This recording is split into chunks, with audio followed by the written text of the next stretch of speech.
আপনারা চতুর্দিকে ঘোরাফেরা না করে আপনারা ওয়াজ মাহফিলের মাঠে চলে আসুন। আমরা আসলে চেয়ারের ব্যবস্থা করতে পারি নাই, এটা একটি বিশাল প্রোগ্রাম। আমরা আমাদের পরিচালনা করতে আমাদের যদি কোনো মূল ত্রুটি থাকে আপনারা তোমার সুন্দর দৃষ্টিতে দেখে আমাদের আজকের এই ওয়াজ মাহফিলকে আপনারা সফল এবং সার্থক করবেন এই বিশ্বাস থেকে আমি আমার কথা শেষ করছি। আসসালামু আলাইকুম ওয়া রাহমাতুল্লাহি ওয়া বারাকাতুহু।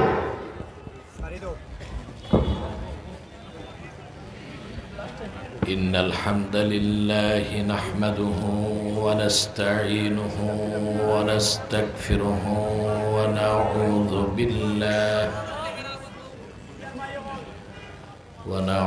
بالله من شرور أنفسنا ومن سيئات أعمالنا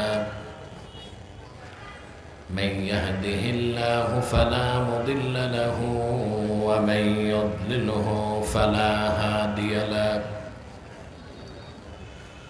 ونشهد أن لا إله إلا الله وحده لا شريك له ونشهد أن سيدنا وحبيبنا ومولانا محمدا عبد الله ورسوله صلى الله عليه وعلى آله وصحبه وسلم الذي أكمل الله به قصر النبوة أي ختم الله به النبوة وحكم أن لا نبي بعده وأعلن في القرآن بالبرهان أن محمدا خاتم النبيين والمرسلين الذي أرسله نذيرا وداعيا إلى الله بإذنه وسراجا منيرا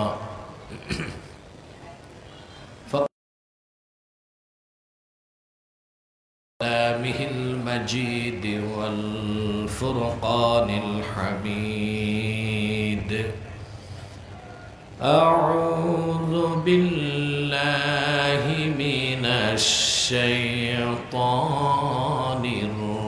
الرجيم بسم الله الرحمن الرحيم قد أفلح من تزكى وذكر اسم ربه فصلى بل تؤثرون الحياة الدنيا والآخرة خير وأبقى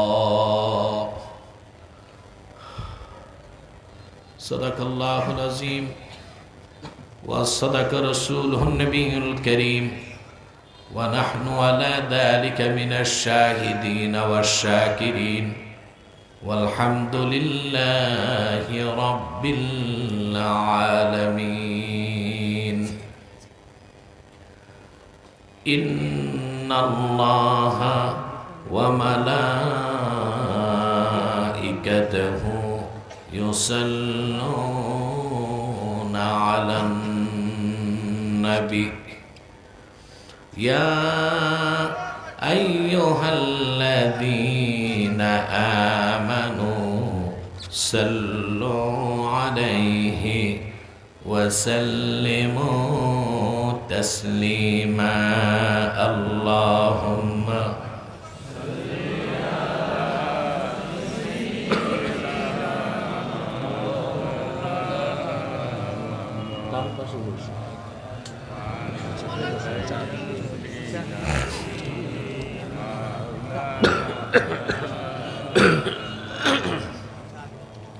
আপনারা এতগুলো মানুষ দরুদ সালামের আওয়াজ নাই কেন? সমস্যা কি অসুস্থতা না কৃপণতা? আরে ভাই, আমি তো কবরস্থানে না মাহফিলে, আপনাদের সারা শব্দ নাই কেন? আপনার দরুদ সালাম পড়তেছেন না কেন? সমস্যা কি অসুস্থতা না কৃপণতা? একটা তো আছে, আপনার তো পুরুষ, পুরুষ না? কাপুরুষ না সুপুরুষ? এতেও সন্দেহ আছে। আপনার কাপুরুষ না সুপুরুষ? তো পুরুষের কণ্ঠে, ইমান দীপ্ত কণ্ঠে পড়ুন আল্লাহুম্মা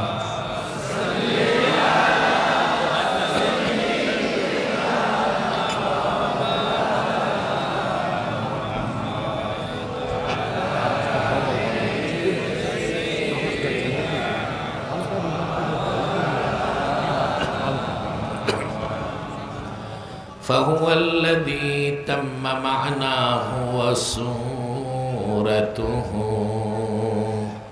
ثم اصطفاه حبيبا بارئ النسم اللهم صل على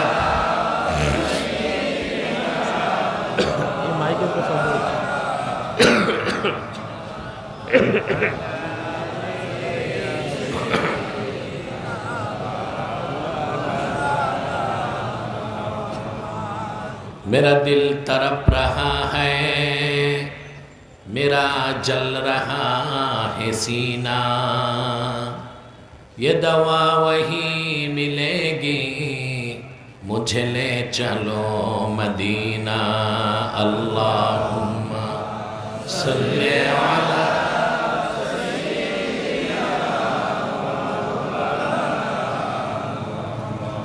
वाला आलि सय्यिदना।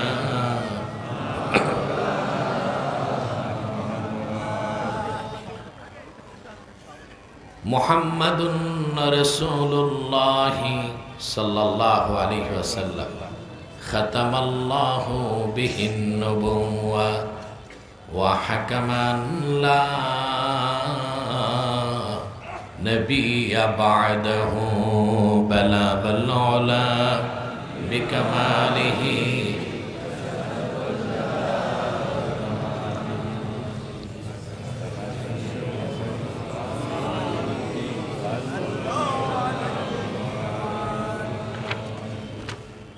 আদমপুর বাজার ব্যবসায়ী কল্যাণ সমিতির উদ্যোগে আয়োজিত আজকের ষষ্ঠ বার্ষিক ওয়াজ মাহফিলের সম্মানিত সভাপতি জনাব হাজি মজর আলী বারাকাল্লাহু ফি উমরি, উপস্থিত বিশিষ্ট সমাজ সেবক ও রাজনীতিবিদ জনাব ওয়ালি সিদ্দিকী, অন্যান্য অতিথিবৃন্দ, ওলামায়ে কেরাম, তুলাবায়ে এজাম, সকলকে আজকের দিনের বেলার এই মাহফিলে আমার হৃদয় নিংড়ানো ভালোবাসা, শুভেচ্ছা এবং অভিনন্দন জ্ঞাপন করছি।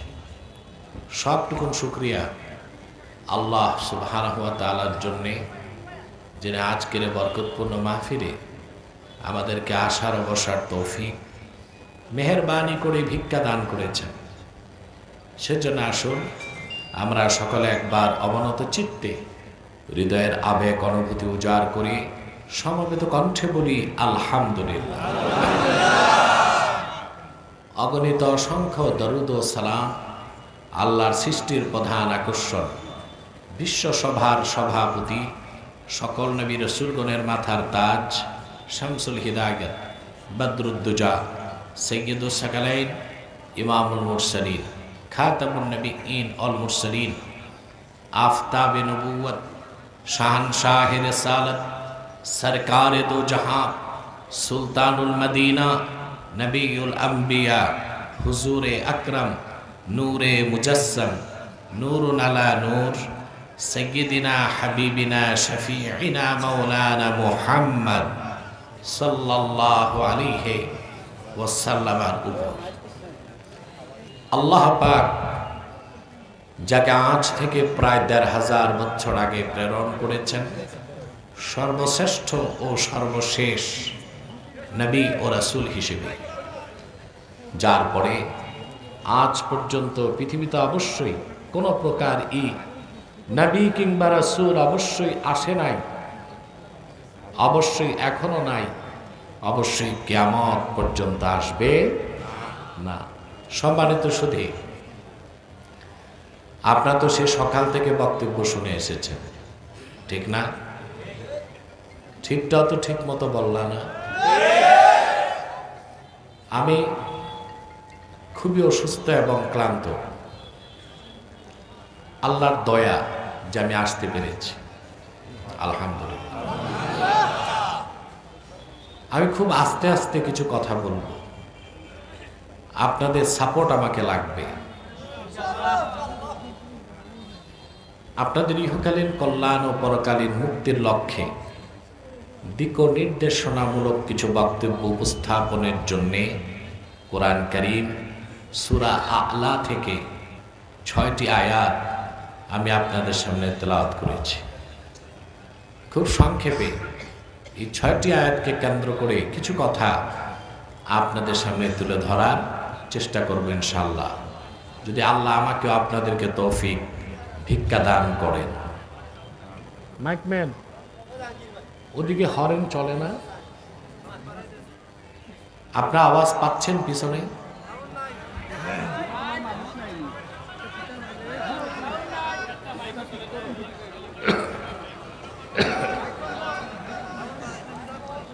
বসেন, দেখতেছি। আপনি বসেন। সাউন্ড তো আছে তোমার, দিচ্ছ না কেন? এখন তো সাউন্ড হচ্ছে, এখন আওয়াজ পাওয়া যায়? এটাকে ক্লিন করো, এটাকে পরিষ্কার করে আওয়াজটা থাকুক। সম্মানিত সুধী, আওয়াজ আছে, দেয় না, ডিব্বায় বন্ধ রাখছে। সাউন্ড ঠিক না হলে টাকা কিন্তু পুরা পাবা না।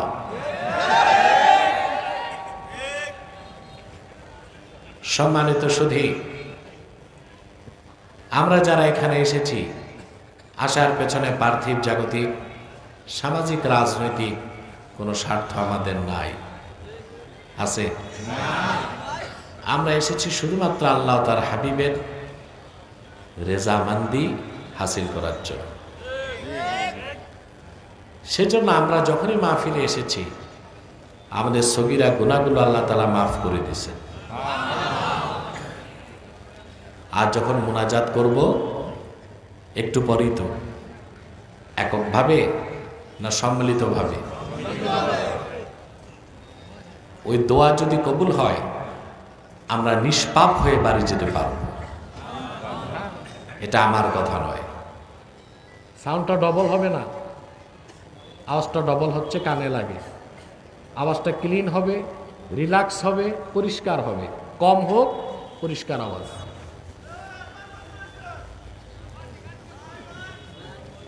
তোমরা ওখানে হইচই করবা না, আমার ডিস্টার্ব হয়। নাই তো নাই, কাছে এসে শোনো।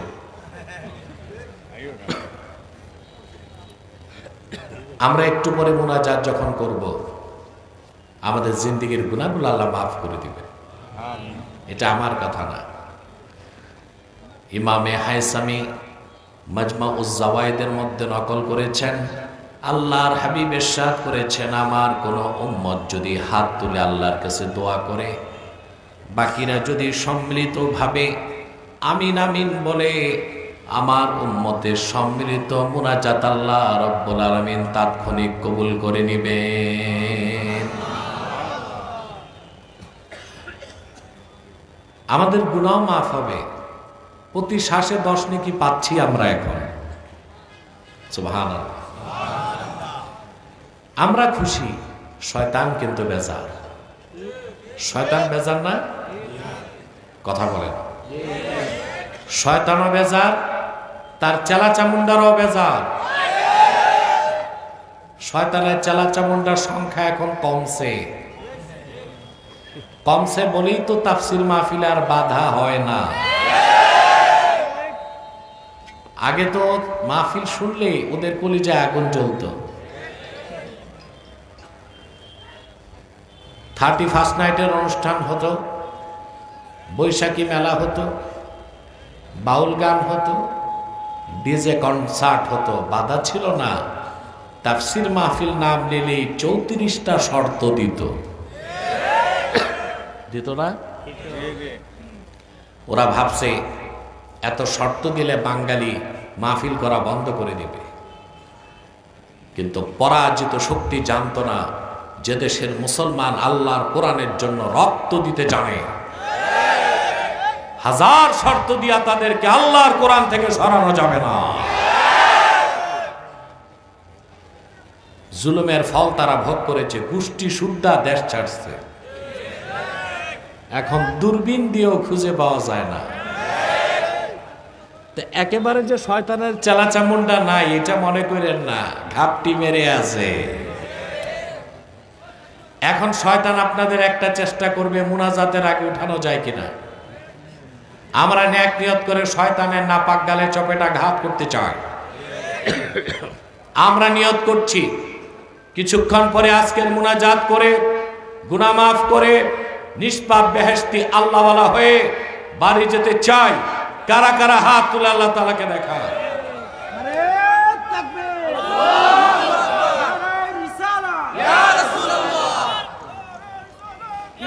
আল্লাহ কবুল করুক, আল্লাহ মঞ্জুর করুক।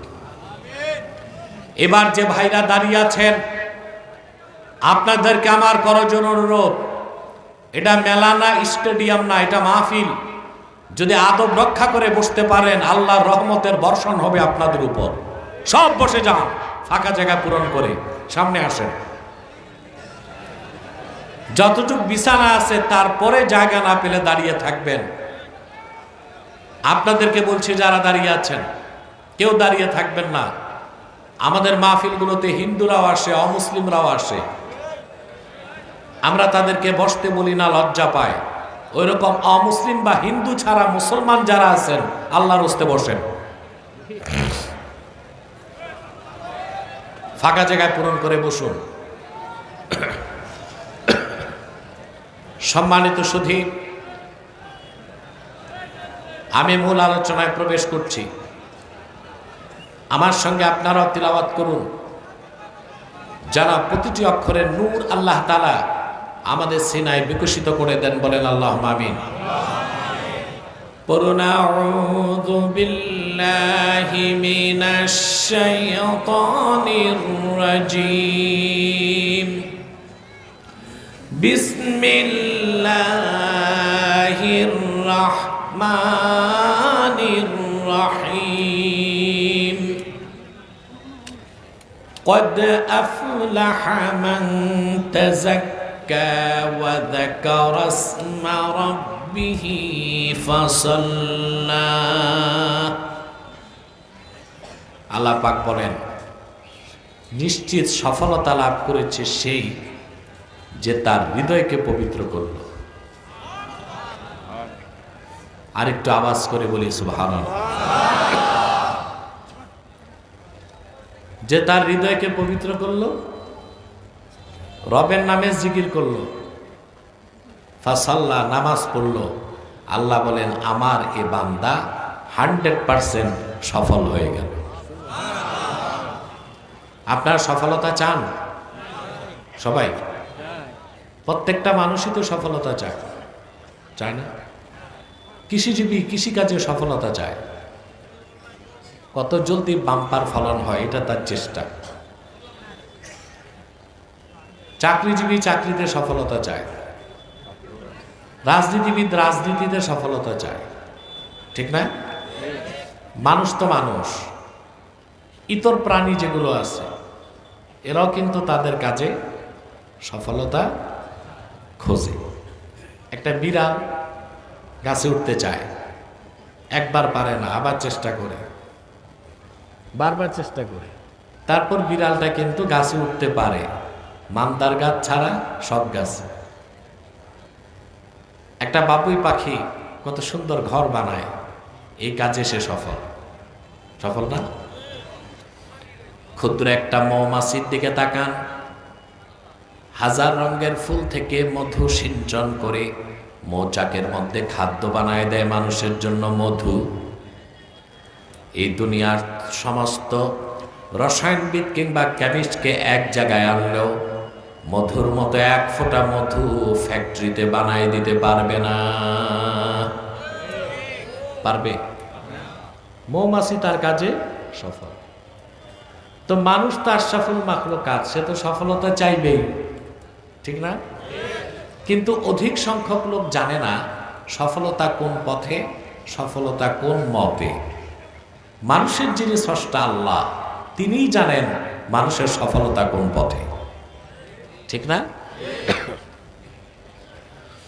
আল্লাহ রাব্বুল আলামিন বলেন, ইন্না খালাকনাল ইনসানা মিন নুতফাতিন আমশাজ নাবতালিহি ফাজআলনাহু সামিআন বাসীরা ইন্না হাদাইনাহু সাবিলা ইম্মা শাকিরান ওয়া ইম্মা কাফুরা। আল্লাহ রাব্বুল আলামিন বলেন, আমি মানুষকে সৃষ্টি করেছি তার পিতার এবং মাতার বীর্যের মিশ্রণ থেকে। আমি তাকে চক্ষুষ্মান করেছি, দৃষ্টিশক্তি দিয়েছি, অতঃপর আমি সফলতার পথ, হেদায়েতের পথ দেখায় দিয়েছি। মানুষের সফলতা কোন পথে, সফলতা কোন মতে, এটা আল্লাহ কোথায় দেখায় দিয়েছেন? জোরে বলতে হবে। সেই সফলতার জন্য আল্লাহ বান্দাকে কাজ দিলেন কয়টা? জোরে বলতে হবে। প্রথম, কদ আফলাহা মান তাযাক্কা, সফলতা লাভ করলো সেই যে তার হৃদয়কে পবিত্র করলো। 2, ওয়া যাকারা ইসমা রাব্বিহ, রবের নামের জিকির করলো। 3, ফাসাল্লা, নামাজ পড়লো। এই 3 কাজ যে করলো, আল্লাহ বলেন সে 100% সফল হয়ে গেল। কটা কাজ? প্রথম হচ্ছে হৃদয় পবিত্র করতে হবে। কি? এখন হৃদয় পবিত্র করার অর্থ কি বুঝতে হবে না? কোরআন শরীফের ক্ষেত্রে মন গড়া ব্যাখ্যা দেওয়া হারাম, ঠিক না? আমাদের দেশে যত জায়গায় তাফসির মাহফিল হয়, খুঁজলে দেখবেন অধিকাংশ জায়গাতেই তাফসির হয় না। কোরআন শরীফ খুলে একটা আয়াত পড়লো, তর্জমাটাও করলো না, একদিক ছুটলো। আর 2 ঘন্টা পর দেখা গেল মুনাজাত হয়ে গেছে, তাফসিরের ধারে কাছেও নাই। এটা কি জাতির সাথে ধোঁকাবাজি না? তাফসিরের ক্ষেত্রে নির্ভরযোগ্য তাফসির থেকে বরাত দিতে হবে। কদ আফলাহা মান তাযাক্কা, আয়াতের ব্যাখ্যায় বিশ্ববরেণ্য 3 জন মুফাসসিরের বক্তব্য আমি তুলে ধরছি, শুনতেছেন? আল্লামা হাফেজ জালালউদ্দিন সুয়ুতী রাহমাতুল্লাহি আলাইহি তিনি ব্যাখ্যা করেন, কদ আফলাহা মান তাযাক্কা আয় মান তাহহারা কলবাহু বিল ঈমান, নিশ্চয় সফলতা লাভ করলো সেই যে তার হৃদয়কে ঈমান দিয়ে পবিত্র করলো। বলেন সুবহানাল্লাহ। তো হৃদয় পবিত্র হয় কখন? ঈমান আসলে। সুবহানাল্লাহ। যতক্ষণ বান্দার অন্তরে ঈমান থাকবে না, তার অন্তর পবিত্র বলা যাবে না। বিশ্ববরেণ্য আরেকজন মুফাসসির আল্লামা ইবনু কাসির আয়াতের ব্যাখ্যায় তিনি লেখেন, কদ আফলাহা মান তাযাক্কা আয় তাহহারা কলবাহু মিনাশ শিরকি ওয়াল কুফরি ওয়াদ দানাস, নিশ্চিত সফলতা লাভ করলো সে যে তার হৃদয়কে পবিত্র করলো শিরক থেকে, কুফর থেকে, বাতিল আকীদা থেকে, শিরক থেকে, কুফর থেকে, বিদআত থেকে যে তার হৃদয়কে পবিত্র করলো, সে লোকটাই সফল হয়ে গেল। কয়জন মুফাসসিরের কথা শুনলেন?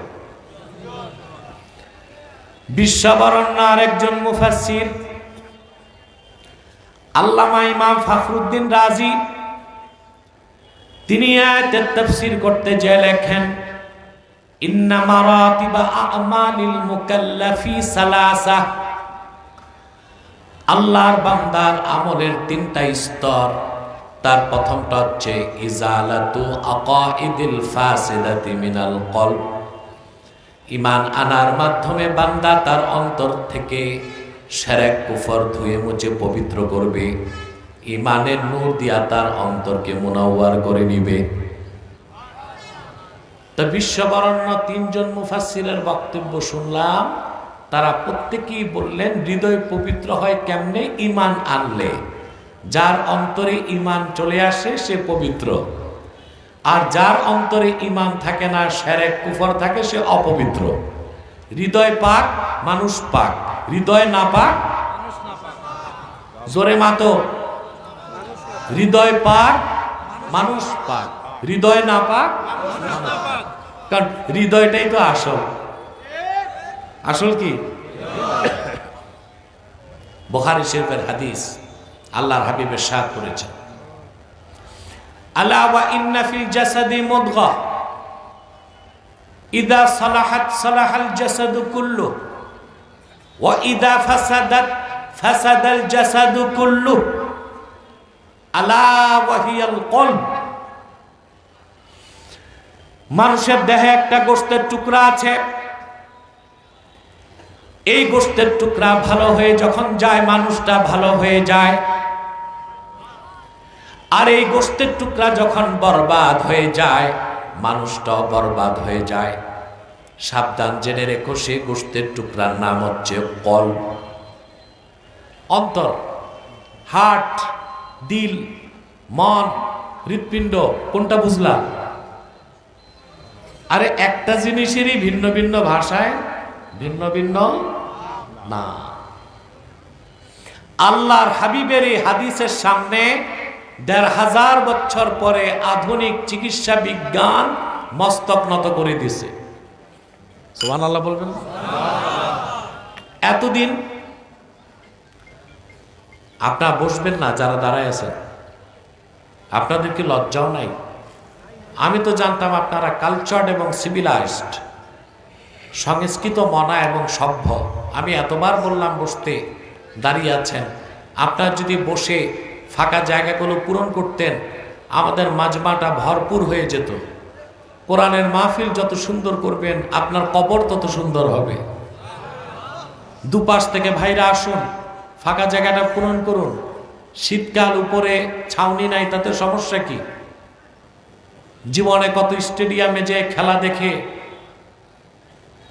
রোদে পুড়েছেন, বৃষ্টিতে ভিজেছেন, নেতা নেত্রীর চেহারা দর্শন করতে কত মিছিল মিটিং রোদে করলেন, আর আল্লাহর কোরআনের ভালোবাসায় বসতে চাচ্ছেন না।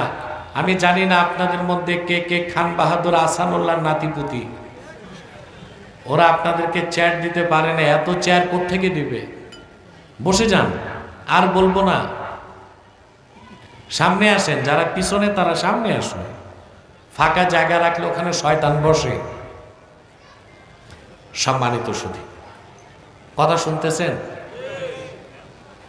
আধুনিক বিজ্ঞান আল্লাহর হাবিবের হাদিসের সামনে মস্তক নত করে দিয়েছে। ২০২০ সাল পর্যন্ত চিকিৎসা বিজ্ঞান বলতো মানুষের দেহের ভাইটাল অর্গান, মূল অঙ্গ হচ্ছে মাথা, বুঝতেছেন? আর ২০২৪ সালে বিজ্ঞান বলতেছে না, ভাইটাল অর্গান, মানুষের দেহের মূল হচ্ছে অন্তর। সুবহানাল্লাহ। কারণ একজন মানুষের যদি মাস্টার স্ট্রোক করে, ব্রেন স্ট্রোক, আর তার নিউরন কোষ 96% যদি ড্যামেজ হয়ে যায়, লাইফ সাপোর্টের মাধ্যমে তাকে বাঁচিয়ে রাখা যায়। কিন্তু একজন মানুষের যদি সিআরবি, কার্ডিয়াক অ্যারেস্ট, বড় হার্ট অ্যাটাক হয়, 4 মিনিট যদি তার হার্ট বন্ধ থাকে, এই পৃথিবীতে তাকে বাঁচায় রাখার কোনো ট্রিটমেন্ট নাই। তো দেহের আসল কি মাথা না মন? মাথা না দিল? সুবহানাল্লাহ। আমি বলে থাকি human body as like a state, heart is the capital of this state. মানুষের দেহটা একটা রাষ্ট্রের মতো, আর হার্ট হচ্ছে ওই রাষ্ট্রের রাজধানীর মতো। কিসের মতো? রাজধানীর মতো। এখন আপনারা জানেন মডার্ন ওয়ার পলিসি, আধুনিক যুদ্ধনীতি বলে রাজধানী যার দেশ তার। রাজধানী যার দখলে দেশ তার দখলে। বাংলাদেশের রাজনীতিতে এটার প্রমাণ পাইছেন? কথা বলেন। 16 বছর জুলুম করছে যারা, আপনারা হইচই করছেন বাইরে, কাজ হয় নাই। আলেম ওলামা রক্ত দিল, ছাত্র জনতা রাজধানী দখল করলো, বিনা নোটিশে 45 মিনিটে দেশ ছেড়ে পলায়ন করলো। করে নাই? রাজধানী আপনাদের, দেশও আপনাদের, তাহলে রাজধানী যার দেশ। একই অবস্থা সিরিয়াতে বাশার আল আসাদ 11 বছর জুলুম করছে। কত বছর? 11 বছর। বেছে বেছে সুন্নি আলেমদেরকে হত্যা করছে। সে হচ্ছে শিয়া, নিকৃষ্ট শিয়া, নুসাইরিয়া। শিয়াদের এই অংশটা কাফের। বাশার আল আসাদ হচ্ছে শিয়া, নুসাইরিয়া। 5 লক্ষ মানুষকে হত্যা করছে 11 বছরে। 1,50,00,000 মানুষ বাস্তুহারা হয়েছে। সুন্নিদের পক্ষে একজন মর্দে মুজাহিদ 60টা বন্দুক নিয়ে মাঠে নামছে। আল্লাহ কয়টা? এখন টক অফ দ্য ওয়ার্ল্ড, সারা বিশ্বে যার নাম জুলানি, 60টা বন্দুক নিয়ে মাঠে নামছে। সিরিয়ার পক্ষে ছিল সুপার পাওয়ার রাশিয়া, ইরান, লেবাননের হিজবুল্লাহ, ইয়ামানের হুতি। ওর ট্যাঙ্ক আছে, কামান আছে, অত্যাধুনিক এয়ার ডিফেন্স সিস্টেম আছে বাশার আল আসাদের। কিন্তু 60টা অস্ত্র নিয়ে মর্দে মুজাহিদরা নামছে। তারপর অস্ত্রের অভাব হয় নাই, ট্যাঙ্ক কামান সব হাতে চলে আসছে। মাত্র 12 দিনে স্বৈরাচার বাশার আল আসাদকে গোষ্ঠী শুদ্ধা দেশ ছাড়া করে দিয়েছে তারা। সুবহানাল্লাহ। রাজধানী যার দেশ তার, রাজধানী যাদের দখলে দেশ তাদের দখলে। আমি সরকার পতনের আগে আমার বক্তব্যে এটা বলতাম। ওইটা আমার পক্ষ থেকে একটা মেসেজ ছিল। কি ছিল? যে বাইরে মিছিল মিটিং এ লাভ নাই, রাজধানী দখল করো। কথা বুঝেন নাই? আলহামদুলিল্লাহ, আমার অনেক কথাই শীর্ষ সমন্বয়করা, আমার ভক্তবৃন্দ আছে, গ্রহণ করছে। সরকার আমাকে ডেকেছে, আমি যাই নাই। কারণ আমি জানি যে মৌলবীরাই সরকারের কাছে যায়, ওরা মূল কাজ ভুলে হালুয়া রুটির ভাগ নেয়। আমাকে ডেকেছে 5 তারিখ, আমাকে ক্যান্টনমেন্ট থেকে ফোন করেছে, সেনা প্রধানের বৈঠকে যাব। আমি ছিলাম মালয়েশিয়াতে। দেশে আসার পর গত 10 দিন আগে আবার ডেকেছে। অনেক আলেম ওলামা গেছে। আলেমদের সাথে আবার হিন্দুদের ব্রাহ্মণ, খ্রিস্টানদের পুরোহিত গেছে না? আমার সেদিন দিনে মাহফিল ছিল হবিগঞ্জের নবীগঞ্জে। আমি বলেছি গরিব মানুষগুলো রক্ত পানি করা ঘামের পয়সায় মাহফিল করতেছে, এটা আমি বাদ দিতে পারবো না। রাতে মিটিং হলে আমি যাব। আর আমার আগ্রহ ছিল না যাওয়ার, কারণ আমার কথা তো শুনবে না। তো ওখানে যে ট্যাগ লাগাবার দরকার কি? তবে আমার কিছু পরামর্শ তারা নিয়েছে। ভারতের বিরুদ্ধে আমি 3টা পলিসি দিয়েছি। কয়টা?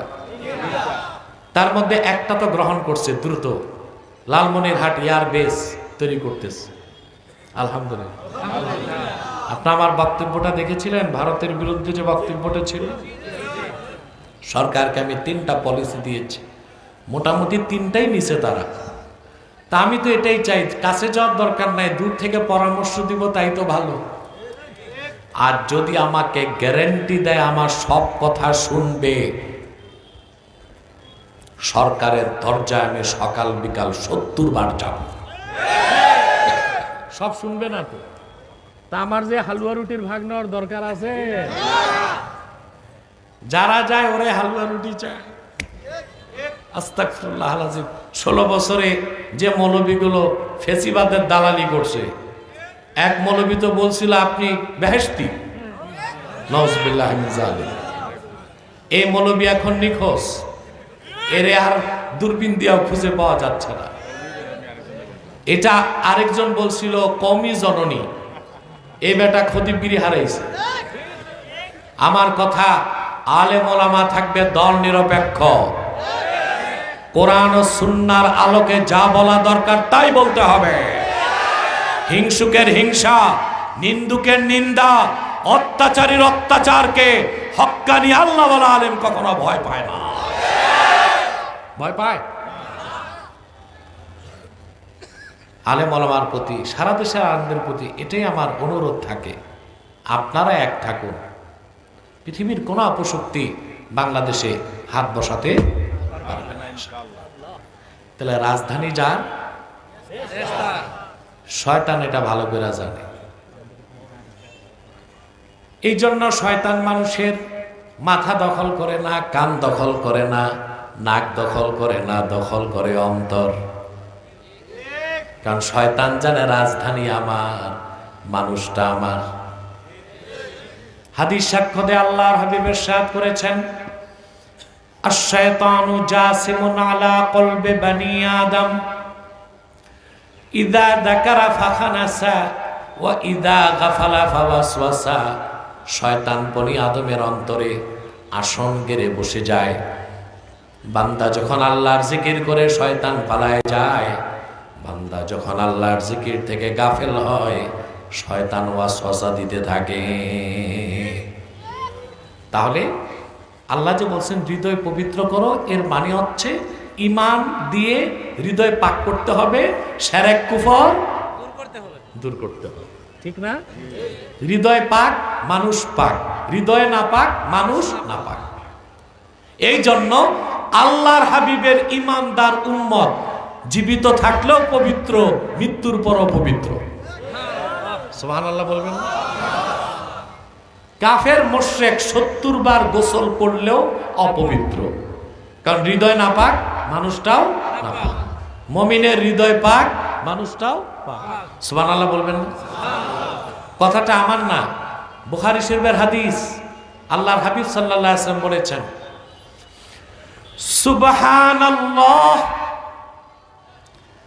ইন্নাল মুমিনা লা ইয়ানজুসু হাইয়ান ওয়ালা মাইয়াতা। সবটুকুন পবিত্রতা আল্লাহর। আমার ইমানদার উম্মত কখনো নাপাক হয় না, জীবিত থাকলেও পবিত্র, মৃত্যুর পরও পবিত্র। বলেন সুবহানাল্লাহ। মুমিন কখনো নাপাক হয় না যতক্ষণ ঈমান থাকবে। কাফের কখনো পাক হয় না যতক্ষণ ঈমান না আনবে, কুফর থাকবে। হৃদয়ে ঈমান আসলো, হৃদয় পাক মানুষ পাক। হৃদয়ে শিরক কুফর, হৃদয় না পাক মানুষটাও না পাক। আমি বুঝাইতে পারতেছি না? বুঝো না? বুঝতেছো? এখন একটা মাসালা বলবো আমি, মাসালাটা লজ্জাজনক। আপনারা সমস্যা করেন না, বসেন চুপচাপ। আমাকে তো এনে অনেকক্ষণ বসাইছেন, আমার তো টাইম মতো উঠে যেতে হবে, বুঝেন নাই? আসি, আরো আসি, আমি কমসে কম তো আধা ঘন্টার বেশি আছি। আপনাদের কষ্ট হবে না তো? আমি কিন্তু এখানে জোহর পড়ছি স্টেজে, দুপুরের খাবার দাবার এসে করি নাই এখানে। কেন? আমি যদি খেতে বসতাম আপনারা সময় পেতেন মোটে আধা ঘন্টা, ঠকতেন না আপনারা। আর আমি জানি মুমিন যত কম খায় তার স্পিরিচুয়াল পাওয়ার, আধ্যাত্মিক শক্তি তত বাড়ে।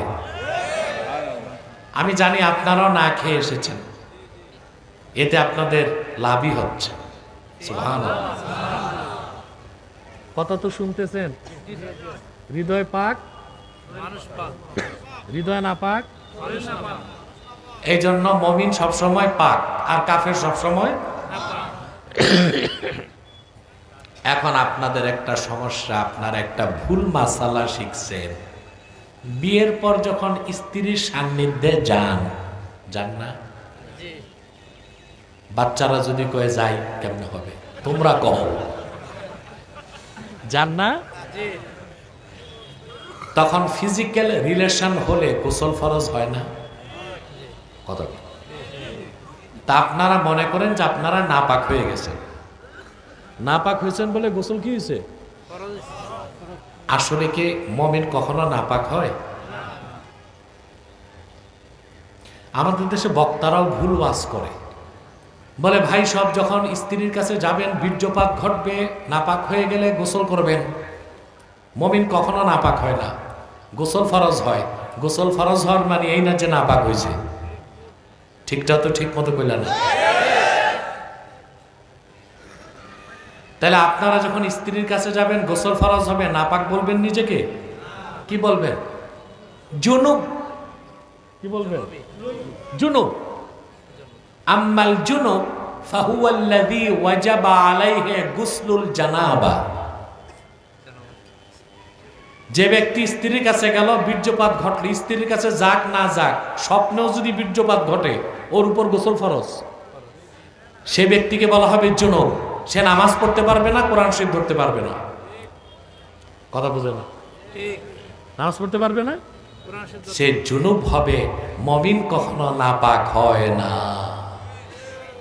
আল্লাহ কি বিয়ে শাদী দিয়েছেন ডেলি ডেলি নাপাক হইতে? কথা না, এটা একটা ভুল না?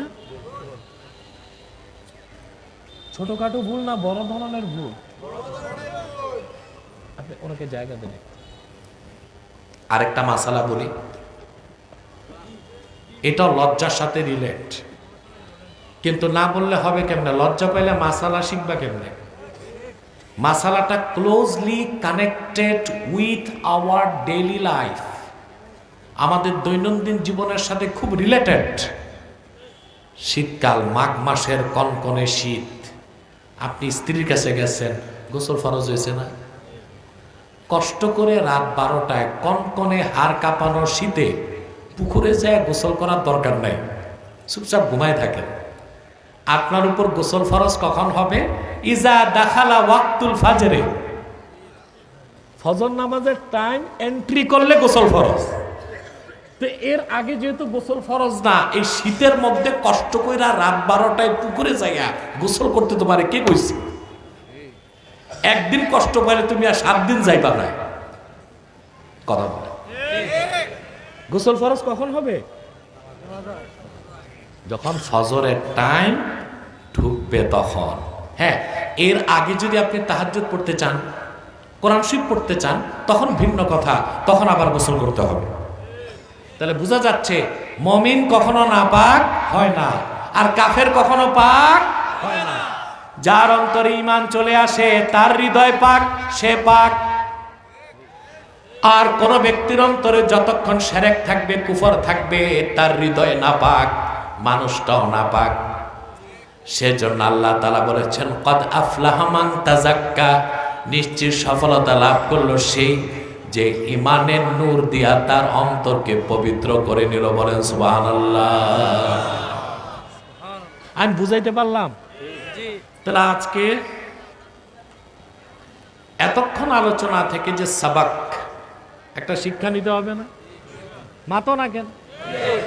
সেটা কি? আমরা জীবনে আর যাই করি,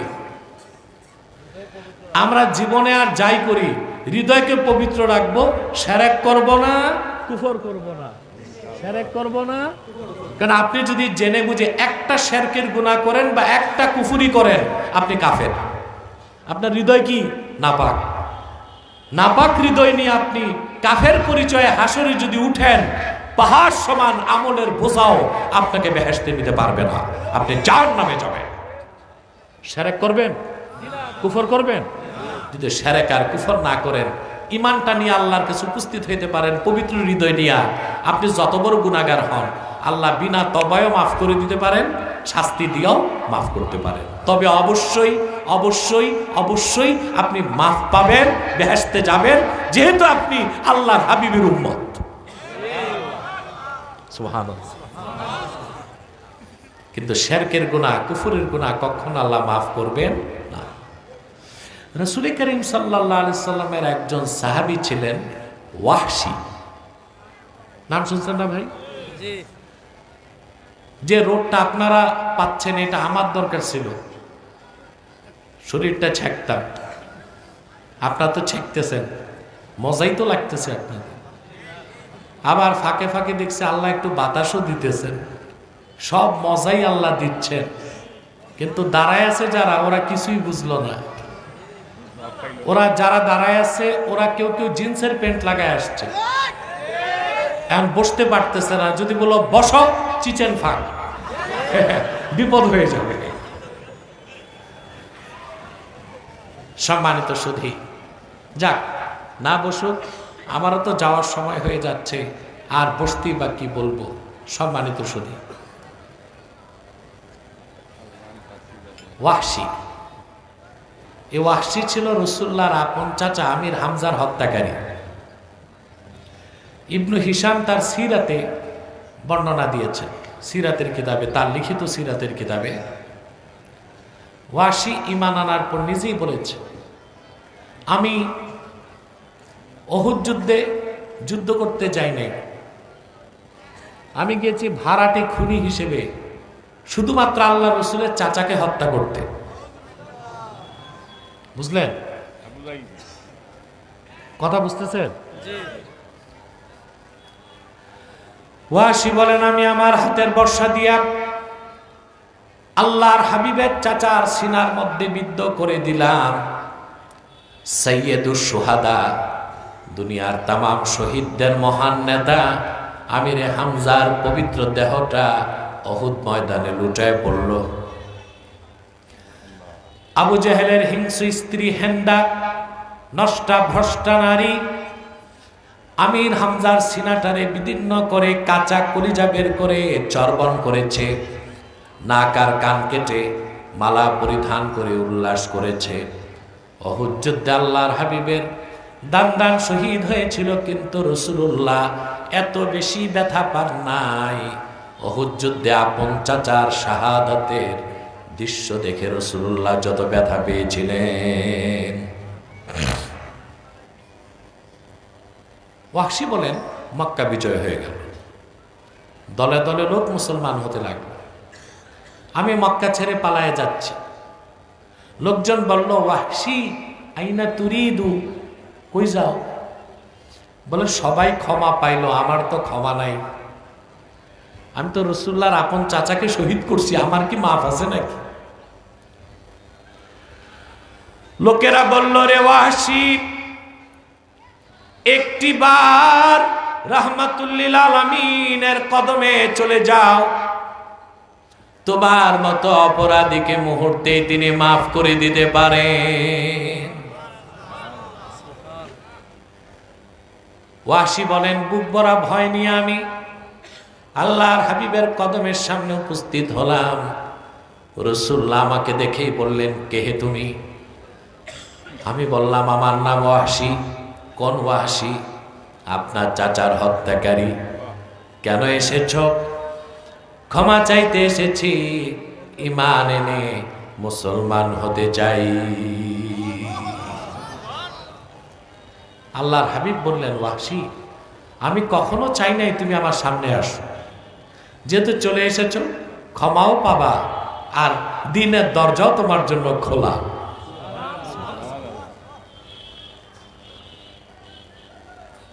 ওয়াহশী বললেন, ইয়া রাসূলুল্লাহ সাল্লাল্লাহু আলাইহি ওয়াসাল্লাম, লা উসলিমু হাত্তা আসমাআ কালাম আল্লাহ। আমি একটা শর্ত পূরণ না হইলে মুসলমান হব না। আল্লাহর হাবিব বললেন, কি শর্ত? ওয়াহশী বলল, আমি ঈমান আনলে আল্লাহ আমারে বিনা শাস্তিতে বেহেশত দিবেন। ওহীর মাধ্যমে যদি আল্লাহ আপনাকে জানান আর আপনার নূরের জবান থেকে দুই কানে শুনি, তাইলেই আমি মুসলমান হব। আহা, সুবহানাল্লাহ।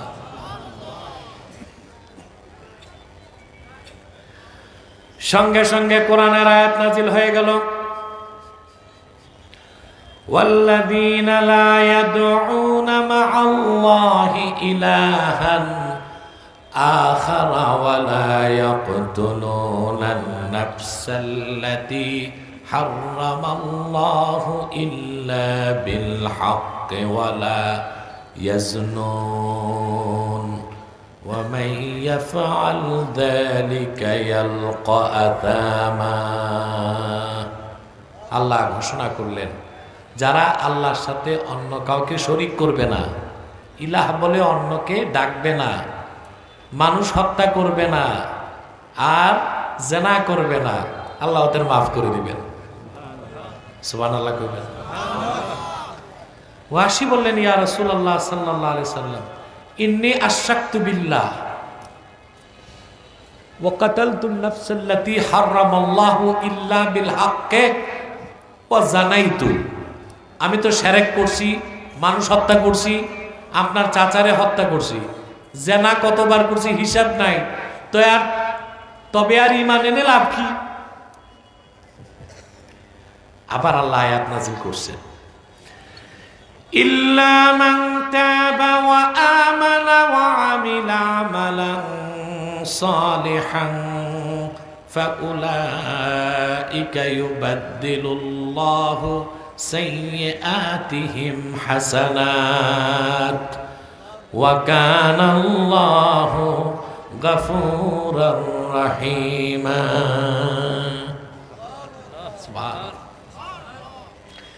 আল্লাহ বলে দিলেন, তবে আমার বান্দাদের মধ্যে যারা তওবা করে ঈমান এনে হৃদয়টা পবিত্র করে নিবে, নেক আমল করবে, আল্লাহ তাদের জীবনের সব গুনাহগুলোকে সওয়াবের দ্বারা বদল করে দিবে। ওয়াসি বললেন, ইয়া রাসূলুল্লাহ সাল্লাল্লাহু আলাইহি ওয়াসাল্লাম, এখানে তো আল্লাহ আবার শর্ত দিছে, ইন্নী আরা ফিহি শারতান ফাহুয়াল আমালুস সালেহ। আল্লাহ তো শর্ত দিয়েছেন ঈমান আনার পরে নেক আমলও করতে হবে। আমি তওবা করব, ঈমান আনবো, মুসলমান হব, নেক আমলের কোনো ভরসা নাই। নেক আমলের আমি নেক আমল করতে পারবো কোনো গ্যারান্টি? আবার আল্লাহর পক্ষ থেকে আয়াত চলে আসে, ইন্নাল্লাহা লা ইয়াগফিরু আন ইউশরাকা বিহি ওয়া ইয়াগফিরু মা দুনা যালিকা লিমান ইয়াশা। নিশ্চয় আল্লাহ রাব্বুল আলামিন শিরকের গুনাহ, কুফরের গুনাহ কখনো মাফ করবেন না। এছাড়া বান্দা যত বড় গুনাহ করুক, যাকে চান আল্লাহ তারে বিনা তওবায় মাফ করে দিবেন। ওয়াসি বললেন, ইয়া রাসূলুল্লাহ সাল্লাল্লাহু আলাইহি ওয়াসাল্লাম, এখনো তো মুসলমান হতে পারছি না। আল্লাহর হাবিব বললেন, কেন? তো তিনি বললেন, আল্লাহ তো বলছেন ইয়াগফিরু লিমান ইয়াশা, যারে চান তারে ক্ষমা করবেন, আমারে যদি না চান। আরে বাবা, তোমাকে কি আর শোনাবো, কিছু বুঝুনি তো মাতো না কেন? ওয়াসি বলছেন, আল্লাহ তো বলছেন ইয়াগফিরু লিমান ইয়াশা, আল্লাহ যারে চান তারে মাফ করবেন, আমার কথা তো কয় নাই, আমারে যদি না চান। আল্লাহু আকবার। আমি বলে থাকি ১৫০০ বছর আগে আল্লাহর হাবিবের সাহাবীগণ আল্লাহর কাছ থেকে বেহেশত লেখায় নিয়েছিলেন। এই জন্য আমাদের আকীদা সাহাবায়ে কেরাম সত্য ন্যায়পরায়ণতার মানদণ্ড। এটা আহলুস সুন্নাহ ওয়াল জামাতের মুস্তাহকাম আকীদা ও বিশ্বাস। সম্মানিত সুধী, এবার আল্লাহর পক্ষ থেকে আসলো চূড়ান্ত ক্ষমা। কুল ইয়া ইবাদিয়াল্লাযীনা আসরাফু আলা আনফুসিহিম লা তাকনাতু মির রাহমাতিল্লাহ ইন্নাল্লাহা ইয়াগফিরুয যুনুবা জামিআ ইন্নাহু হুয়াল গফুরুর রহিম। আল্লাহ ঘোষণা করলেন, হাবিব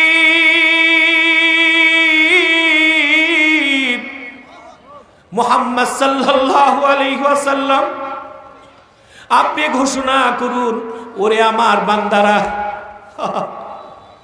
তোমরা যারা জুলুম করেছো নিজেদের উপর, আল্লাহর রহমত থেকে নিরাশ হইও না।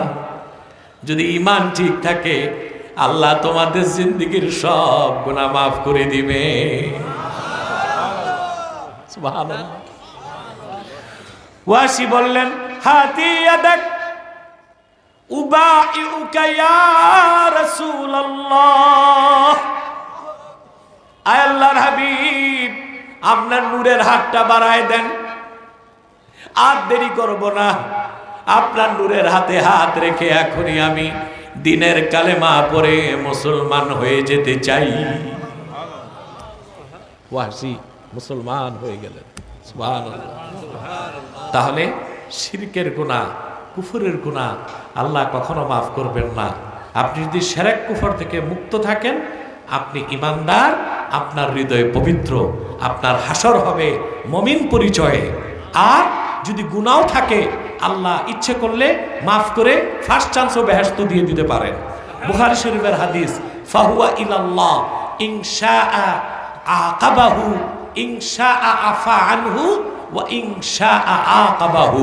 সুবহানাল্লাহ। মুমিন যদি ঈমানদার হয়, বান্দা যদি ঈমানদার হয়, গুনাহগার হয়, আল্লাহ হাসরে বিনা আযাবও মাফ করে বেহেশত দিতে পারেন। আর যদি আযাব দেন, আযাবের পর অবশ্যই মুমিনকে আল্লাহ বেহেশত দিবেন। এর চেয়ে বড় সফলতা আছে? কদ আফলাহা মান তাযাক্কা। এতটুকু বুঝছেন? কথা বলেন।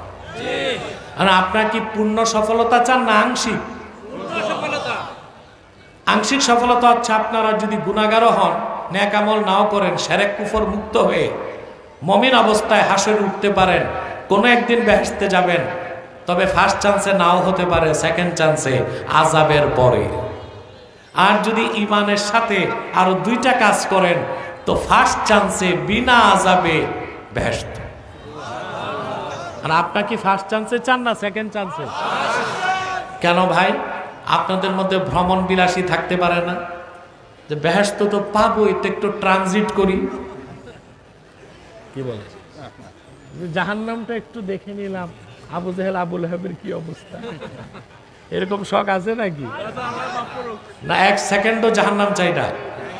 ফার্স্ট চান্সে, জোরে ফার্স্ট চান্সে, বিনা আযাবে, কম হিসাবে বেহেশত চান কে কে? হাত নামান। আল্লাহ কবুল করুক। আমি বসেছি 55 মিনিট চলে গেছে, আর 15 মিনিট আপনাদের কষ্ট দিব। একটা মানুষ উঠবেন না, মুনাজাত করে বাড়ি যাবেন ইনশাআল্লাহ। পারবেন না? পারবেন না? সম্মানিত সুধী, খুব মনোযোগ। তা আপনি যদি বিনা আযাবে বেহেশত চান, ওটা হচ্ছে পূর্ণ সফলতা। ঈমানের পর আল্লাহ আপনাকে আরো দুইটা নীতি দিচ্ছেন। ওয়া যাকার আসমা রাব্বিহ, ঈমানের পর রবের নামের জিকির করলো। কার নামের জিকির? রবের নাম। ফাসাল্লা, 3 নাম্বার হচ্ছে 5 ওয়াক্ত নামাজ পড়লো। সুবহানাল্লাহ, সুবহানাল্লাহ। এখন আপনারা কি জিকির বুঝেন? জি না, বুঝেন না ভাই। পীরের কাছে মুরিদ হন, সকালে 10 মিনিট জিকির করে, বিকালে 10 মিনিট জিকির, কিন্তু সারাদিন সুদ খায়, ঘুষ খায়, পাল্লায় ওজনে কম দেয়, এতিম ভাতিজার সম্পদ দখল করে, খাদ্যে ভেজাল মিশায়। এটা তো আদমপুর বাজার। পচা আটা, পচা তেল, পচা ময়দা জেনে বুঝে মানুষে খাওয়ায়। হ্যাঁ, পাল্লায় ওজনে কম দেয়, আর বিচার আচারে বসলে 2 দিক থেকে বাইপাস করে। এটা তো নাই কমলগঞ্জে আছে? আছে, আছে। রোজার দিন মাতবরের কাছে গেলে দিনের বেলা বিচার করে না, খাইতে পারবে না। বিচারের টাইম দেখো তারাবির পর আইসো। সারাদিন রোজা রাখছে, কি বলবা, সারাদিন রোজা রাখছে, তারাবির পর বিচারে বসে মাল পানি পকেটে ঢুকেছ, যেদিক পয়সা বেশি ওদিকে রায় যায়। কিন্তু সকালে জিকির ঠিক, বিকালে আল্লাহ কি এরকম জিকিরই চাইছেন? আমি শুরুতে এই আয়াতের ব্যাখ্যায় কদ আফলাহা মান তাজাক্কা কয়জন মুফাসসিরের তাফসীর শুনাইছিলাম? নাম বলেন তো।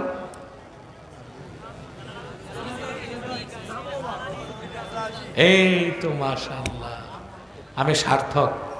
আমার শ্রোতাগুলো কনসার্নস, শিক্ষিত, এডুকেটেড, আলহামদুলিল্লাহ।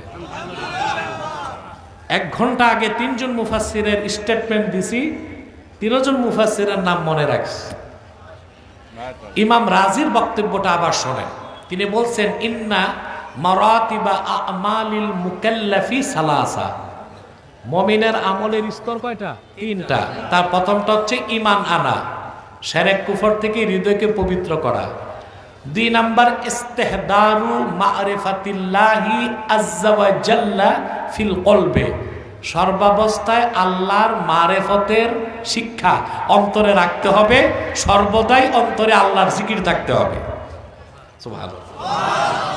3 নাম্বার ওয়াল মুদাওয়ামাতু ফি খিদমাতিল্লাহ, আল্লাহর গোলামিতে নিয়োজিত থাকতে হবে, ওইটা হচ্ছে 5 ওয়াক্ত নামাজ। 3টা কথাকে আল্লাহ একসাথে বলছেন কদ আফলাহা মান তাযাক্কা ওয়া যাকারা ইসমা রাব্বিক ফাসাল্লা। তো জিকিরের অর্থ কি? আল্লাহর মারিফতের শিক্ষা অন্তরে থাকতে হবে। কোথায়? অন্তর। কই দেখান। শুনছি কোন বক্তা কইছে কলব নাকি মাথায়। আমি বলছি যে বলছে কলব মাথায় ওর মগজ হাঁটুতে। এটা কেমন কথা ভাই? কলব মাথায়। এই যে কোরআন শরীফে আল্লাহ বলছেন ফা ইন্নাহা লা তা'মাল আবসার ওয়ালাকিন তা'মাল কুলুবুল্লাতী ফিস সুদূর। এই যে সুদূর, আল্লাহ বলছেন কাফেররা কপালের চোখে অন্ধ না, ওদের সিনার সমূহে যে অন্তরগুলো আছে ওই চোখে অন্ধ। তা আল্লাহ তো কলবের অবস্থান বলে দিয়েছেন সুদূর। সাদরুনের বহুবচন সুদূর অর্থ সিনা, সিনা সমূহ। আর যদি মাথায় থাকতো আল্লাহ বলতেন ফির রুউস, আল্লাহ বলছেন ফির সুদূর। তাহলে কলব কই? কথা কয় না। এখানে এখানে সিনায়, আপনার বাম বুকের 2 আঙ্গুল নিচে, ঠিক না? বুখারী শরীফের হাদিসটা পড়ছিলাম, ওখানেও দেখা যায় কলব হচ্ছে গোশতের টুকরা। আর মাথা কাটলে কি গোশতের টুকরা পাওয়া যায় না সিনা কাটলে পাওয়া যায়? তো কোরআন হাদিস এবং ইজমাই উম্মত, কলব হচ্ছে কই? সিনায়। যারা 6 বছর মেডিকেল সায়েন্স পড়ে, 6 মাস তাদের একটা বিদ্যা পড়ানো হয়, অ্যানাটমি। কি? মগজ কই, ফুসফুস কই, হৃদয় কই, হার্ট কই। তো ডাক্তারদেরকে কি পড়ানো হয় যে হার্ট হচ্ছে মাথায়? আচ্ছা ভাই, এত কথা না, আপনাদের হার্ট অ্যাটাক করলে যে ডাক্তারের কাছে যান, ডাক্তার কি মাথা কাটে না বুক কাটে? ইয়া আল্লাহ, বক্তাও যদি এরকম পাগল হয় তো শ্রোতার কি অবস্থা হবে? এটার কারণ হচ্ছে কলব হচ্ছে মাথায়। এটা মুতাজিলাদের আকীদা। কাদের? মুতাজিলা। কারণ মুতাজিলাদের আকীদা হচ্ছে তরিকত তাসাউফ মারিফত বলতে কিছু নাই। এই তরিকত তাসাউফ মারিফতকে অস্বীকার করতেই বলে কলব কই। আমি বলি যে বলে কলব মাথায়, ওর মগজ কই? তাহলে জিকিরের অর্থ কি? জিকিরের অর্থ হচ্ছে অন্তরে সব সময় আল্লাহর পরিচয় ধরে রাখতে হবে, আল্লাহর জিকির সব সময় রাখতে হবে। যার অন্তরে সব সময় আল্লাহর জিকির থাকবে সে কি সুদ খাবে, ঘুষ খাবে, জানা করবে, নামাজ ছাড়বে? বাংলাদেশে এখন সবচেয়ে বড় সমস্যা কি? আমি যদি বলি what is the principal crisis of Bangladesh, বাংলাদেশের মূল সমস্যা কি? জবাব একটা, করাপশন, করাপশন, অনলি করাপশন, দুর্নীতি। প্রধানমন্ত্রীর কার্যালয় থেকে সিটি কর্পোরেশনের ঝাড়ুদার সব শুধু খাইছে, ঠিক না? 16 বছরে দেশ থেকে 2 লক্ষ কোটি টাকা পাচার হয়েছে। ঋণ রেখে গেছে 6 লক্ষ কোটি টাকার উপরে আপনাদের প্রত্যেক নাগরিকের মাথায় ঋণ রেখে গেছে 1,07,000 টাকা। কত? আপনার ঋণী কত? 1,07,000 টাকা। ডক্টর ইউনূস বলেছেন যে তিনি পাচার হওয়া টাকা ফেরত আনবেন। কমলগঞ্জবাসী একটা সাক্ষ্য দিবেন, আপনাদের এ ভাই বিগত 24 বছরে যা বলছে রাজনীতিতে প্রমাণ পান নাই। আব্বাসীর কথাটা লিখে রাখেন, পাচার হওয়া একটা টাকাও বর্তমান ইন্টারিম গভর্নমেন্ট আনতে পারবে না, সম্ভব না। কারণ ছোট চোরেরা পাঠাইছে বড় চোরদের কাছে, বড় চোরেরা টাকা ফেরত দিবে না। তো সরকারকে আমি বলে যাচ্ছি বিভিন্ন লেকচারে, আমার সবগুলো লেকচারে ডিজিএফআই থাকে, এনএসআই থাকে, এসবি থাকে, ওরা রিপোর্টগুলো উপরে পাঠায়, আর যেটা মিডিয়াতে যায় ওটা তো দেখেই তারা। তাই আমি বহুবার বলেছি একটা টাকাও আনতে পারবেন না, মিথ্যা আশ্বাস দিয়েন না। কিন্তু আমার বাংলার মেহনতি জনতার রক্ত পানি করা ঘামের পয়সা যারা পাচার করছে ওরা তো আপনাদের কাস্টডিতেই আছে, ওদেরকে ধরে শরিয়া আইনে চোর হিসেবে হাত কেটে দেন।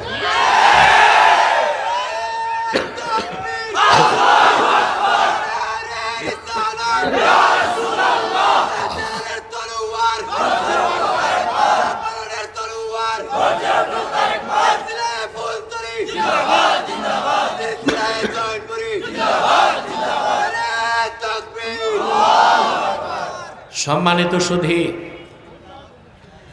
কথা শুনতেছেন? তাহলে শরিয়া আইনে চোরের শাস্তি কি? আস-সারিকু ওয়াস-সারিকাতু ফাকতাউ আইদিয়াহুমা। চোর পুরুষ হোক আর নারী হোক, মানে চোর হোক আর চুন্নি হোক। আমার কথাটা বুঝেন নাই? চোর হোক আর চুন্নি হোক, চোর হিসেবে হাত কেটে দাও। জনগণের কলিজা ঠান্ডা হয়ে যাবে। ভবিষ্যতে যারা ক্ষমতায় আসবে ঘুষ আর দুর্নীতি করার সাহস হবে না। শুধু সেটআপ চেঞ্জ করলে হবে না, পলিসি চেঞ্জ করতে হবে। আর রাষ্ট্র পরিচালনার পলিসি আল্লাহর কোরআন থেকে নিতে হবে, নতুবা যেই রাষ্ট্রের কোনো পরিবর্তন হবে না। এবং আমি বলে যাচ্ছি, যদি পলিসি চেঞ্জ করা না হয় সেটআপ চেঞ্জ হবে, এক সরকার যাবে আরেক সরকার আসবে। পলিসি যদি চেঞ্জ করা না হয় দেশকে দুর্নীতি মুক্ত করা যাবে না, ভারতীয় আধিপত্যবাদ থেকে মুক্ত রাখা যাবে না, মার্কিন আগ্রাসন থেকে মুক্ত রাখা যাবে না। তাহলে ভাই সব, দ্বিতীয় নীতি হচ্ছে আল্লাহর জিকির অন্তরে রাখতে হবে। 3 নাম্বার বলেন মাশাআল্লাহ, ফাসাল্লাহ, নামাজ পড়লো। নামাজ পড়েন। জুমার দিন আপনাদের মসজিদ আর বারান্দাতেও জায়গা থাকে না, সেই জুমার দিন আসর নামাজে এক কাতার মুসল্লি থাকে না কেন? যারা আসছে ওরা কি অতিথি, বহিরাগত না এলাকার ছিল? জুমায় যারা আসছে সব কি বহিরাগত? তো ওই লোকগুলো আসর নামাজ তো পড়লো না। গ্রাম অঞ্চলে তো দেখি শুনি ফজরের সময় 3 জন, ইমাম, মুয়াজ্জিন আর খাদেম। ইমামের যদি চাকরি হারাবার ভয় না থাকতো তো সেও ঘুমাই থাকতো।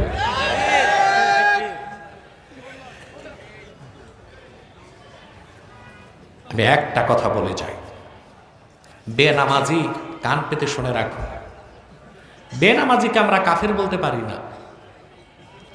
আহমদ বিন হাম্বল বেনামাজিকে কাফের বলছেন। তিনি বলছেন ইন্না তারিকাস সালাতি ইউকাফফার ওয়া ইউকতালু মুরতাদ্দা। বেনামাজি কাফের আর তাকে মুরতাদ হিসেবে শাস্তি দেওয়া হবে। অর্থাৎ বেনামাজিকে হত্যার পরে তার জানাজাও নাই, গোসল নাই, কাফন নাই। শাফি আর মালিক বলছেন বেনামাজি কাফের না, কিন্তু মৃত্যুদণ্ড দিতে হবে। ইউকতালু হাদ্দা, মুসলিম হিসেবে হত্যা করা হবে। হত্যার পরে তার জানাজা হবে, কাফন হবে, গোসল হবে। শুধু আমাদের ইমাম আজম আবু হানিফা বলছেন না, ইন্না তারিকাস সালাতি লা ইউকাফফার ওয়া লা ইউকতাল। বেনামাজিকে কাফেরও বলা হবে না, হত্যা করা হবে না, কিন্তু ইউহবাসু ওয়া ইউদরাবু, হাত্তা ইউসাল্লিয়া, অন্য মতনে এসছে হাত্তা ইউহদিসা তাওবাতান, অর্থাৎ বেনামাজিকে অ্যারেস্ট করা হবে আর প্রতিদিন তারে কিছু কিছু বেত্রাঘাত করা হবে যতক্ষণ নামাজ শুরু না করে কিংবা তওবা না করে। কথা বলে না তা হানাফি মাযহাব মানেন? কথা বলেন। সব হানাফি না আপনারা? সেই ইমাম আজমের ফতোয়া বেনামাজি শাস্তি কি? বেত্রাঘাত। আর তোমরা বাঙালি মেম্বার চেয়ারম্যান এমপি বানাও সব বেছে বেছে বেনামাজি। একটা ভালো মানুষ নামাজি দাঁড়াইছে, একটা ভোটও নাই।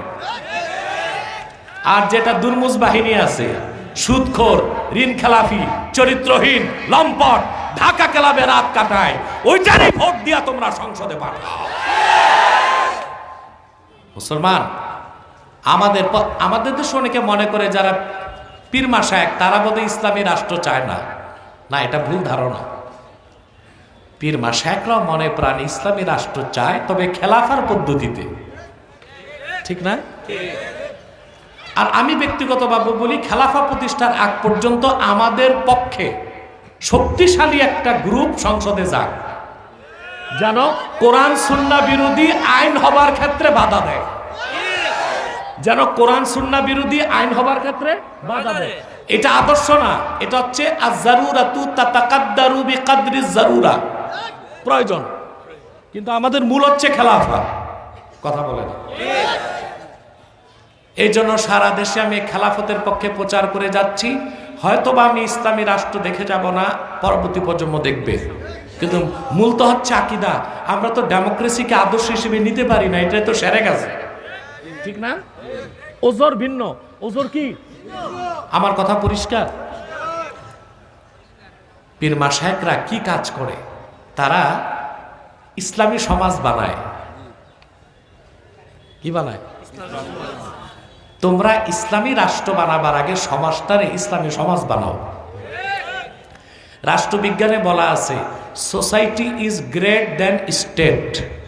রাষ্ট্র থেকে সমাজ বড়। রাষ্ট্র থেকে আমরা যদি শপথ নেই কোন কাফের, মুশরিক, বেঈমান, মুনাফিক, বেনামাজিরে এমপি বানাবো না, তাহলে কিন্তু ইসলামী রাষ্ট্রের আগে আমরা ইসলামী সমাজ বানাই ফেলতে পারি। যখন একটা ইসলামী সমাজ রেখে যাব, পরবর্তী প্রজন্ম খেলাফতের আদলে ইসলামী রাষ্ট্র বানিয়ে দিবে। এখন প্রত্যেক দলেই কিছু নামাজি আছে। কথা বলেন। আপনি দল যেটাই করেন, আপনি দেখবেন আপনার দলে যে লোকটা কাফের, মুশরিক না, ইমানদার আর নামাজ পড়ে, সুদ খায় না, হালাল খায়, ওই লোকটারে আপনি ভোট দিবেন। হোক মেম্বারিতে, হোক চেয়ারম্যানিতে, হোক এমপি ইলেকশনে। এটা পারবেন? পারেন না তো ভাই। এই দেশের মানুষের এত দুরবস্থা। বাংলাদেশে অনেক বাংলাদেশে অনেক পীর ও রাজনীতি করে না? ওই পীরেরা ভোট পায়। মঙ্গল শোভাযাত্রাকে ওরা সাপোর্ট দিয়েছে। ওটা তো একেবারে বাতিল, একদম জাহেল, জাহেল পীর। মঙ্গল শোভাযাত্রার সমর্থন যে পীর, ওটা কি আলেম পীর নাকি জাহেল পীর? তো পীরেরা নির্বাচনে দাঁড়ায়, মুরিদের তো অভাব নাই, ভোট কই? তার কারণ মুরিদ দুইটা পীর বানাইছে, একটা আধ্যাত্মিক পীর, একটা রাজনৈতিক পীর। পীরের দেয় নোট, নেতার দেয় ভোট। পীরের নোট দিয়া কয় বাবা তুম নোট সে খুশ রাহো, লিডার রে ভোট দিয়া কয় লিডার তুম ভোট সে খুশ রাহো। কথা বলেন। তাহলে ভাই, আপনি দল যেটাই করেন, আমার অনুরোধ, আপনি তো ভোট দিবেন। আমি ভোট টোট দেই না, আপনি তো ভোট দিবেন। আপনারা তো জুতা দিয়া পিটাইলো ভোট দিবেন। ভোটটা দেওয়ার আগে দেখবেন আপনার দলের যে লোকটা কাফের, মুশরিক না, দেশের সাথে গাদ্দারি করবে না, সুদ খায় না, ঘুষ খায় না, অন্তত 5 ওয়াক্ত নামাজ পড়ে, তারে ভোটটা দিবেন। আর ব্যক্তিগত জীবনে নামাজ পড়বেন 5 ওয়াক্ত। কিছু বলবা? ব্যক্তিগত জীবনে 5 ওয়াক্ত নামাজ পড়বেন। রাজি আছেন? একটা প্রশ্ন করে আমি মুনাজাত করে দিচ্ছি, শোনেন। চোর, হত্যাকারী, জেনাকার, শরাবখোর, এরা বেশি খারাপ না বেনামাজি বেশি খারাপ? বেনামাজি ইন্না তারিকাস সালাতি আকবাহু মিনাল কাতিলি ওয়াজ জানি ওয়াস সারিকি ওয়া মুদমিনিল খামরে। বেনামাজি চোর থেকে, হত্যাকারী থেকে, জেনাকার থেকে, শরাবখোর থেকেও নিকৃষ্ট। তাহলে ভাইরা, তোমরা যদি সফলতা চাও, ঈমান আনার পরে আল্লাহর স্মরণ অন্তরে রাখবা আর 5 ওয়াক্ত নামাজ পড়বা। রাজি আছো? কারা কারা নামাজ পড়বা হাত তুলে দেখো। ইয়া আল্লাহ, ইয়া আল্লাহ, আমি ওয়াদা করছি আজ থেকে 5 ওয়াক্ত নামাজ জামাতের সাথে আদা করব। যদি শয়তানের ওয়াসওয়াসায় নামাজ ছুটে যায়, তাৎক্ষণিক কথা বলেন, তওবা করে কাজা হিসেবে নামাজ আদায় করব। আসো আমরা একটু সালাত সালাম পরে দোয়া করি। সালাত সালামের সময় দৌড়াইবেন, এটা চরম বেয়াদবি। মহব্বতে সাল্লাল্লাহু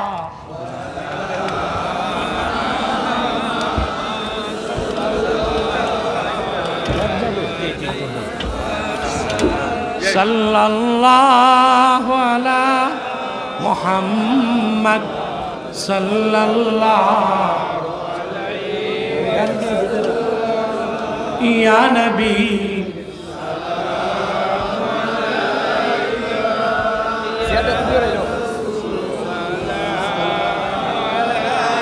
ইয়া হাবিব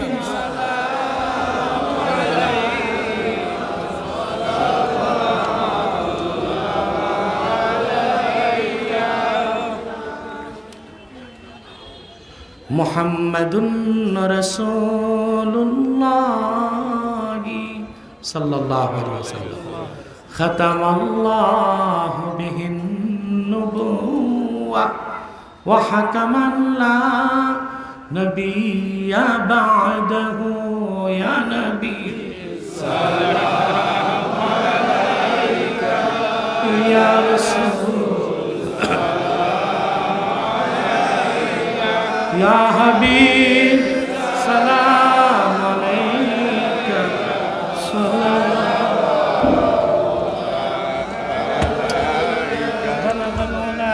বিকামালিহি কাশাফাদ দুজা বিজামালিহি হাসনাত জামিউ খিসালিহি সাল্লু আলাইহি ওয়া আলিহি। বক্কা বক্কা হক বক্কা। আপনাদের কাছে আদমপুর বাজার জামে মসজিদের উন্নয়নের জন্য ব্যাগ যাচ্ছে। প্রত্যেকেই ভাড়ার টাকাটা রেখে বাকিটা দিবেন ইনশাল্লাহ। পারবেন না?